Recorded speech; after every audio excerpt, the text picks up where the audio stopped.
Sky-Sunderers. Christopher Sky-Sunderer here. Boy, it's feels a lot later than it is. I'm still catching up with the daylight savings change, but it's just after 7 p.m., Monday, November 8th, and I've just got some stuff on my mind that I want to talk about. I don't think this will be very long. I think I'm finally climbing out of this hole I've been in with my bipolar depression. I think this episode I think the clouds are starting to break up. I've been noticing I'm a little more up. You know, I've been on new medication for it a few months now, and I've noticed that I don't have episodes as frequently, but when I do have them, they're different. They come on a little different than they used to, and they depart a little different than they used to. And statistically speaking, I don't think 2 episodes indicates a trend, and I don't think that I can go by just the 2 that I've had since the new medication, but that's what I'm going by. So anyway, again, big thanks to everybody who's been praying for me. I really appreciate that. I want to say some things. I really think, first of all, that your relationship with God is something that should be private between you and God. You know, we're not supposed to pray publicly. You know, you're not supposed to pray so that others can hear you pray, because it's prideful. Your relationship with God, it's prescribed in the Bible. You go into your room, you close the door, and you have a private conversation with God. But I do want to share with people, I'm not going to share the full measure of what I pray for and how I pray, but I will say that, you know, the Lord's Prayer is really, it's an outline for how you should pray. As it says in the scripture, in this way pray, and then the Lord's Prayer is outlined. You know, Our Father who art in heaven, hallowed be thy name. Thy kingdom come, thy will be done, on earth as it is in heaven. Give us this day our daily bread, and forgive us our trespasses as we forgive those who trespass against us. And lead us not into temptation, but deliver us from evil. For thine is the kingdom and the power and the glory forever and ever. Amen. And I don't think it's saying, say those exact words every time you pray. It's saying, in this way, pray. And I think that's a roadmap. It's kind of a flow chart of sorts for how prayer should go. It starts off by saying, Father who is in heaven. Okay, I am addressing you now. So specifically, you're not praying to the Holy Spirit. You're not praying to Jesus. You're praying to God the Father. Hallowed be thy name. So the very first thing you're doing is praising God. You're saying your name is holy. It is sacred. You're saying, thy will be done on earth as it is in heaven. Thy kingdom come, thy will be done. Anyway, that's kind of how I approach prayer. I try to start with gratitude for everything that I've been given in my life. I have squandered so much time, resources, talent, so many gifts in my life, and it fills me with shame when I think of how much I have wasted. Anyway, I think, as everyone does, I'm hoping that the revelation of Jesus Christ will happen soon. But what I want is for it to happen in the allotted time, in the appropriate time, and I know that that's what will happen. But the only reason I tell you guys that is what I want to share with everybody who has been praying for me is, in the time since I've been sort of phrasing things the way I've been phrasing them in prayer, I have really noticed, I have really felt what I have asked for happening, and I'm starting to understand things that I didn't understand prior. I grow less and less fearful as time goes by. Fearful of what's going to happen, fearful of dying. Like I do fear death, but what I fear about death is not that I'll be dead. I fear the unknowns of the process, if that makes sense. The unknowns of the experience of it. Because I've been close to the experience once or twice, and it wasn't pleasant. You know, slipping away in the dark, you know, it's terrifying. But I'm okay with that, you know. I have every faith that I am saved, that I will be saved. And I've got people waiting for me on the other side. Most of all, my Lord and Savior, Jesus Christ. And anyway, in this most recent depressive episode, I know that you guys have been praying for me, and I know that he's been listening and fulfilling those prayers, because through all of this most recent experience, I go to a place where there is no meaning, there's no reason. Dennis Prager talks about a book that he read in his youth called We Have Reason to Believe. And the title is a double entendre, or a double meaning. We have reason to believe, meaning the book it outlines logical reasons to believe in God. But it also makes the case over the course of the book that the purpose for us having the capacity for reason is so that we can find our way to God. So we have reason to believe, and we have reason to believe. And when I'm in the depths of these depressive episodes, reason flies out the window. Everything just becomes pointless and meaningless. What was different this time is usually the way I describe it is it's worse than being suicidal. Trapdoor opens under my mind and I fall and I fall and I fall, and it's like a gravity well. There's no escape. I'm deep down in the bottom of this hole where there's no light, there are no walls, there's nothing to grab onto. It's so slippery I can't stand up. And it's like, man, I'm just going to be down there forever. I can't even get to my knees. What was different this time, and what has been different this time, is I can really feel, I have felt something moving me through it. I felt through it all like I wasn't stuck.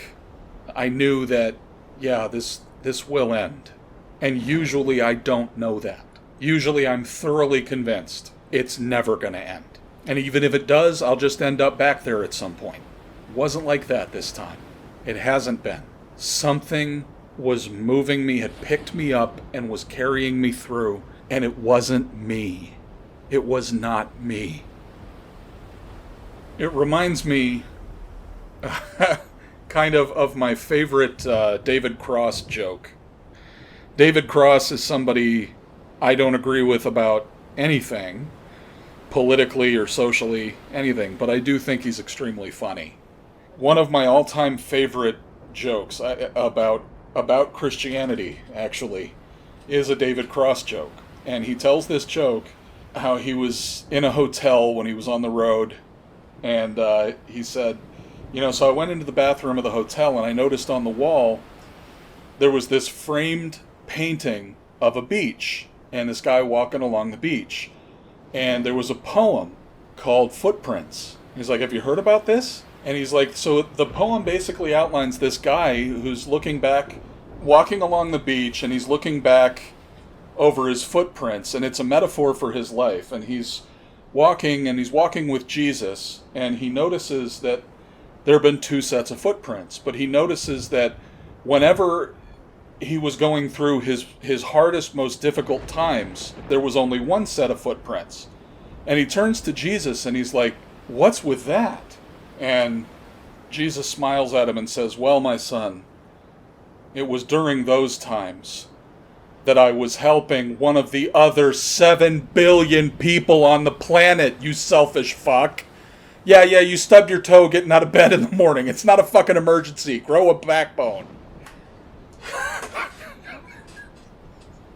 I just love that joke so much.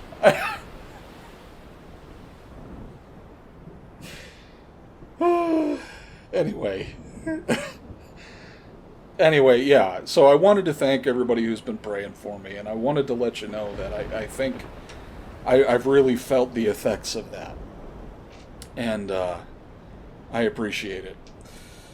As I sit here tonight, I've been thinking about this giant spending bill that they just recently passed. The infrastructure bill that I posted about it. I actually podcasted about it a little bit a couple of days ago.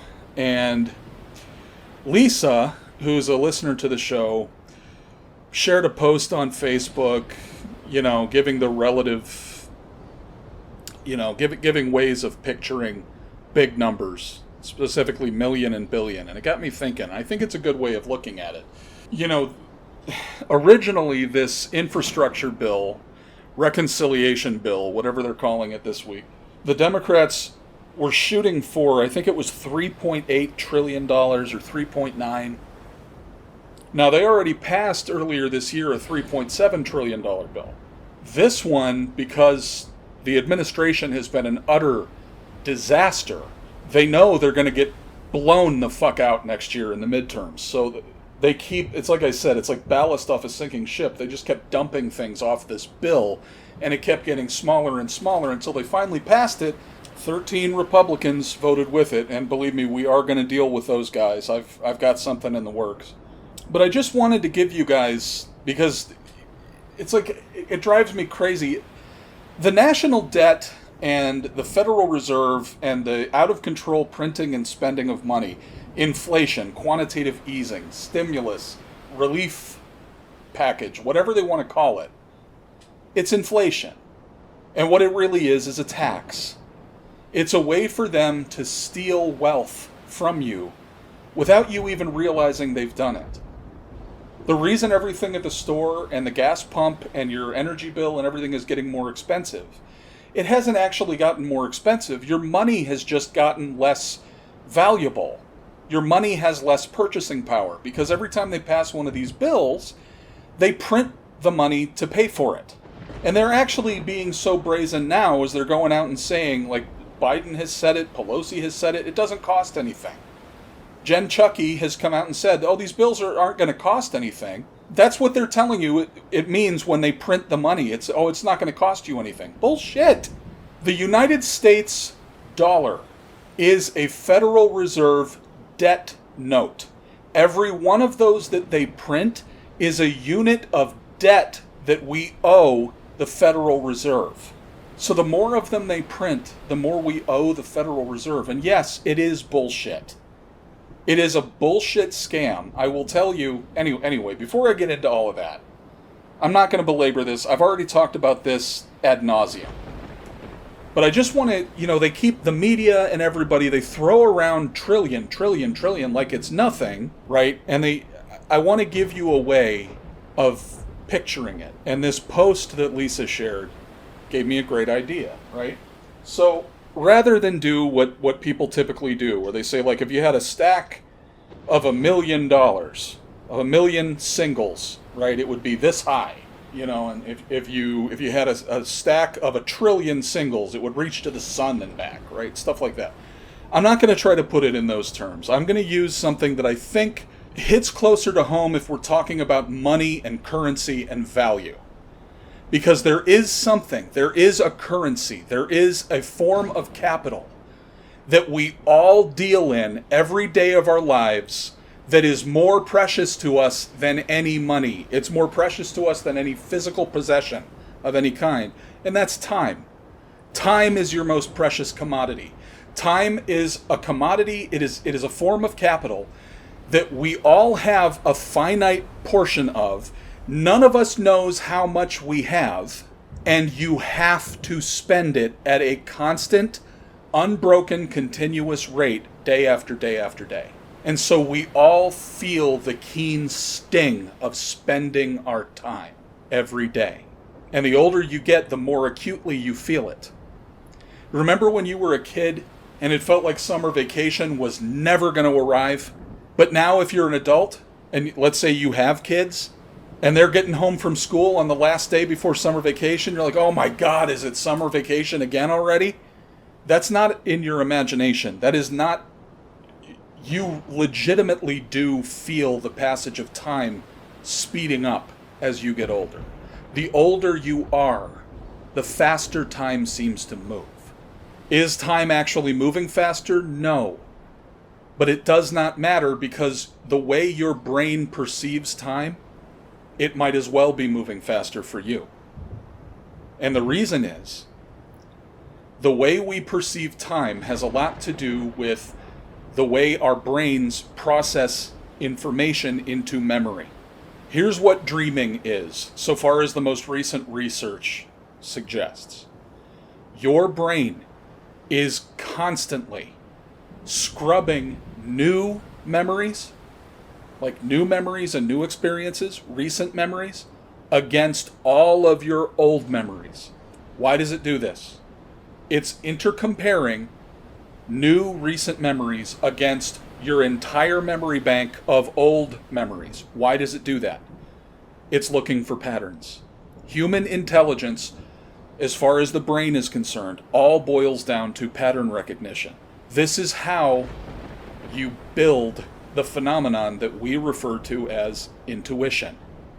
This is why, like, you just get a feeling about something. Oh, I don't know if this is a good deal.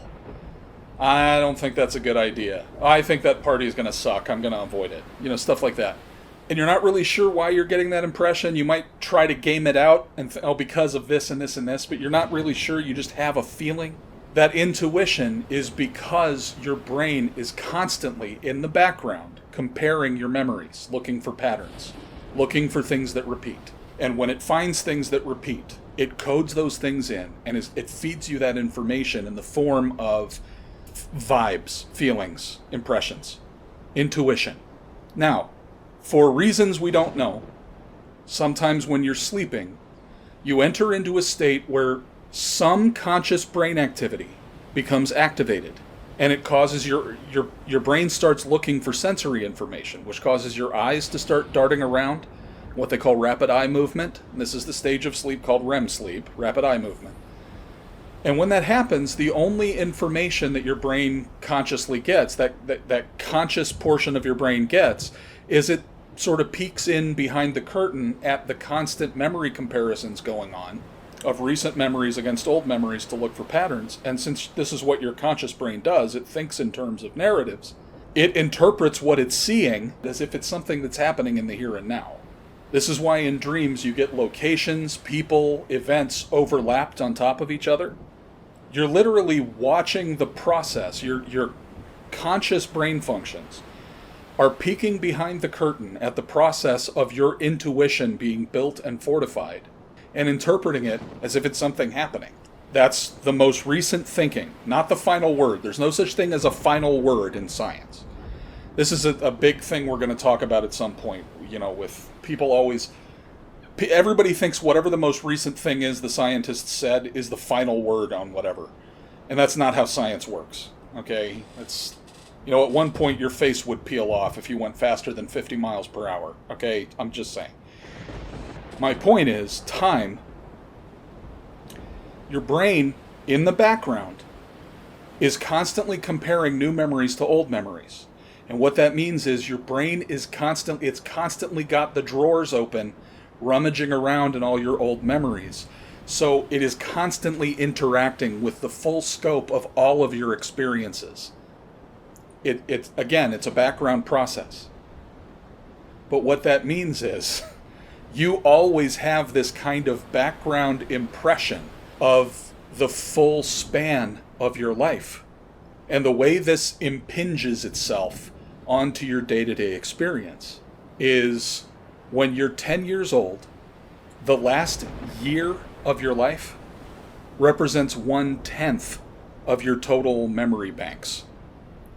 When you're 40, the last year of your life is only 1/40.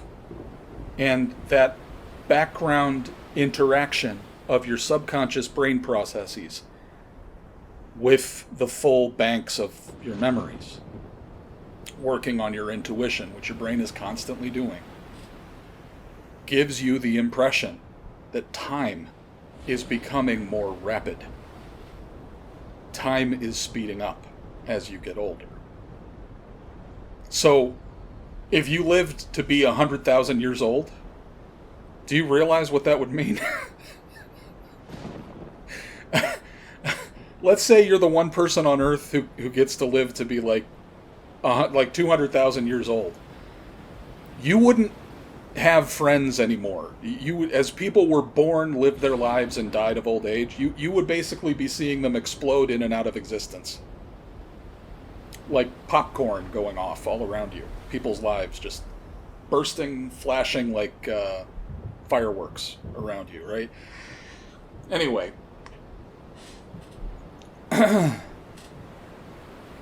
Time is a bitch.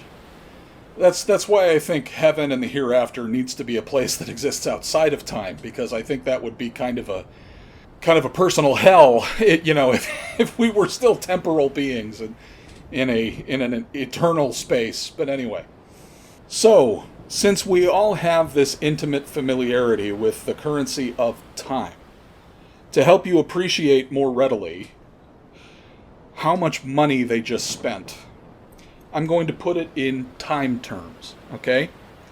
So to give you an idea of how much money they just spent, let's break it down. They spent $1.75 trillion. Let's say $1.75 million, right? Let's put it in terms of seconds. Let's say we had 1.75 million seconds from right now, which as I record this, it is 8 p.m., November 8th, 2021. If we went back in time 1,750,000 seconds, it would be 2 p.m., October 19th, 20.25 days ago. That's 1.75 million seconds in the past. So what about 1.75 billion? Okay, well that's going back a little further. If we went back in time 1.75 billion seconds, it would be April 20th of 1965. We hadn't even landed on the moon yet. 55 and a half years ago. That's 1.75 billion seconds. So, now, to bring this full circle, the trifecta, if we went back in time 1.75 trillion seconds, 1 second for every dollar the Democrats, with the help of 13 Republicans, just spent of your money, if we went back in time 1.75 trillion seconds, it would be early spring in the year 53,479 BC. 55 and a half millennia ago. We hadn't even invented the wheel or learned to create or harness fire yet. That's how big trillions are. And I'm not sure about this, but I think we were still sharing the earth with Homo erectus and Homo neanderthal. We hadn't invented the autolotl. God, I don't think we were even clubbing with handheld rocks as weapons yet. Nobody had even worked out to pick up a stick and hit somebody with it yet, I don't think. $1 trillion that's a lot of dollars, guys. These Democrats talk about it like it's nothing. Because they're not playing with their own money. They're playing with yours. And let me tell you something. You don't have it. We don't have it. We don't have the 1.75 trillion they just spent. We don't have the 3.7 trillion they spent earlier this year. We don't have the 28 trillion they owe overall. So how do they do this? They do it by roping your grandchildren's great-great-grandchildren into perpetual debt slavery. And we've all been living pretty much in a blissful state of ignorance about all of this, and nobody wants to think about it. I've been fighting. I got people in my life that I know that are also that know economics. That if I slam them up against a wall and slapped them back and forth for several minutes, I could not wake them up about this shit. And I think it's because it's one of those things that it's just, the problem is so big, nobody wants to acknowledge that it's there. And it's all a fraud. Guys, you don't owe anybody anything. That's the first thing you need to understand about this. You do not actually owe that money. Do you understand that this whole thing is a scam? From top to bottom, front to back, soup to nuts, it's a scam. Fractional reserve central banking is a scam. It isn't real. It's fairy dust. Yeah, money is all made up, but there's a way for money to be something concrete that people can actually build on, that people can actually build generational wealth. When money is just debt, when we're using debt notes as money, that means that they have arranged the zeitgeist of world trade such that your very life, your time, which is why it's such an apropos analogy to use time, they've made your time their property. Do you understand why property is a human right? Because very few people who believe in libertarian principles, who believe in conservative principles, have actually unpacked those principles. Why is property a human right? Because you might understand why self-defense is a human right, why speech is a human right. I have the right to think what I think, and I have the right to express what I think, and I have the right to defend my life. So why do I have the right to own property? Why is that a human right? As you're listening to this, ask yourself, could I answer that question if I had to? Why is property a human right? Because property, my cherished friends, is the product of your time. Property is what you invested your time, your energy, your talents, your skills. Skills are also things that took time and energy and effort and sacrifice to create. And what you invested those things in creating, you are entitled to control. Your property is as much a part of you as your hand, or your leg, or your tongue. Your property is you. Your property is the time that you've already spent. It is what you have to show for the time you've spent, for what you did with it. Real wealth is nothing more than an objective measure of how many voluntary relationships and voluntary associations you've engaged in. Real wealth. If you obtain something through ill-gotten means, through coercion, through aggression, then that is not legitimately your property. I'm talking about real legitimate wealth. The reason that's a human right is the same reason why someone doesn't have a right to come up and take your arm or your liver or one of your kidneys. It belongs to you. Your property is your past made manifest in some form, either physical, intellectual, or equitable. Can you understand that? Can you kind of get your head around that? Because that is a bit abstract. But if you can appreciate that, then you can understand why property is a human right.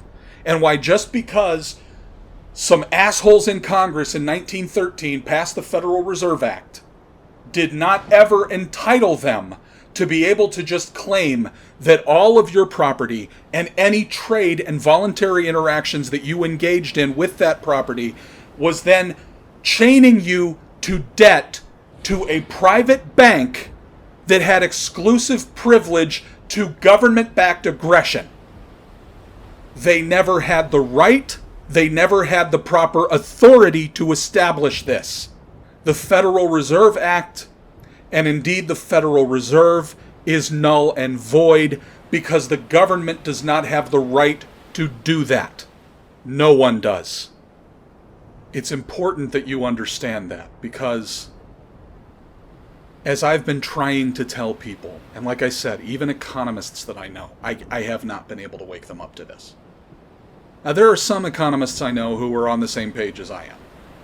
But ever since they had to add a second line to that debt clock display in New York, it's like, it's inevitable. We're going to default on this.